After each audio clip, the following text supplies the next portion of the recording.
You know what? Since this Black History Month, here's some of my favorite characters and series that shaped me while growing up back in the day.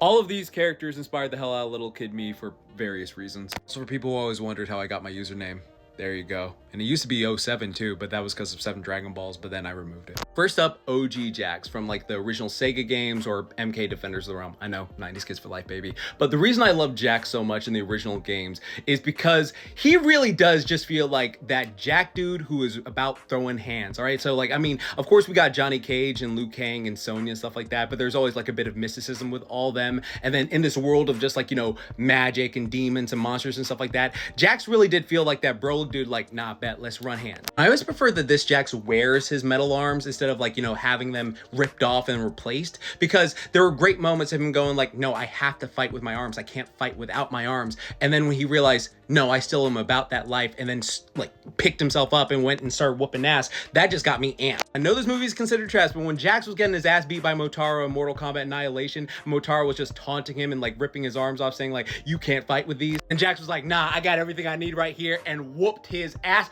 Oh my God, that, I don't care. That still gets me amped to this day. Blade is just the pinnacle of cool. And it's funny because I had originally seen Blade in the 90s Spider-Man cartoon where he had a lightsaber. And at first I was like, man, this guy's kind of a dick. Then the movie came out and I was just like, that is the coldest motherfucker I have ever seen. All right, just like the way he carried himself, the way he spoke, his fluidity with the martial arts, because Wesley Snipes was actually about that. And so I remember I wore sunglasses for an entire week that I got in trouble in elementary school. I first saw Spawn, I was like, oh, he's like a fusion of Spider-Man and Batman, but he's the same color as me. So I was like, oh, this is hype. But also I saw the HBO series, but back in the day they released a VHS tape where they had a PG-13 version so other people could watch it. So I saw those versions. I still have those VHSs up in my attic. And so I saw that show and I saw the movie and I just like, I love this character. Also, I vehemently despise Billy and all the things he did. So when Spawn got him in the comics, it was so cathartic. I always loved Gerald because he was that cool and loyal friend who would also give advice when Arnold was bugging. He'd be like, look, man, that girl just don't like you, man. And so he was just the pinnacle of a great friend. Virgil made me want to get better grades in school because he was so intelligent, but he was also just such a good role model for all the stuff he did in the show. Like, just, I need to rewatch this show again. I love it. Cyborg is literally the reason I say keep calm and booyah on in all my YouTube videos. But again, it has to do with the intelligence thing. I love the fact that he was so intelligent, but also just fun to be around. Like, he wasn't annoying with it. It was just like, yeah, he's a fun guy to be around, but he's also so athletic. Of course, he's cybernetic, but like he started as a football player.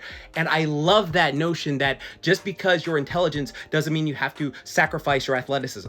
Fillmore, first of all, highly underrated show, needs to be added to Disney Plus here in America. And second, this dude is like the Blade of middle school, all right? Literally, he is so cold, and just like the way he carries himself, the way he goes through solving like the crimes and stuff like that, I love this show. I wish I could mimic it, but I'm just too hyper. And again, I just always admired that about this character. He always got me so amped. These four fall into a category of what I like to call incidental representation, which I really appreciate, where a character, if I was to just break down and explain these characters generically to you, you know, Vampire Hunter, Demon Spawn, Hall Monitor, Cyborg, whatever, it doesn't automatically give away that they are black. But when you see it, it's like, oh, that's a nice surprise that they have him do it. And then they always have that flair, you know, like when Blade's like, motherfucker, you lost your damn mind. Like, I love that. Susie was great because she felt like the Sixth Ranger. She came in and was like, no, you're not going to bully these babies, Angelica. Like, she did not take any shit from her. But also, she showed that she was kind, caring, loyal, intelligent, and smart. And even as all grown up, like the series that followed happened, like she still remained a great character in that. So always got to show my love for OG Susie. I hate that they made her younger in the reboot. And my man Zach, yeah, I know Hip Hop Keto was crazy, but I don't care. That shit had me trying to do those kicks as well. Like, he was just too smooth with it. But again, loved him as a character, always trying to save the day, always trying to be a good person, and I just respect that. Here's some of my favorite black shows to this day, and these women I'm still smitten with, because happy Black History Month.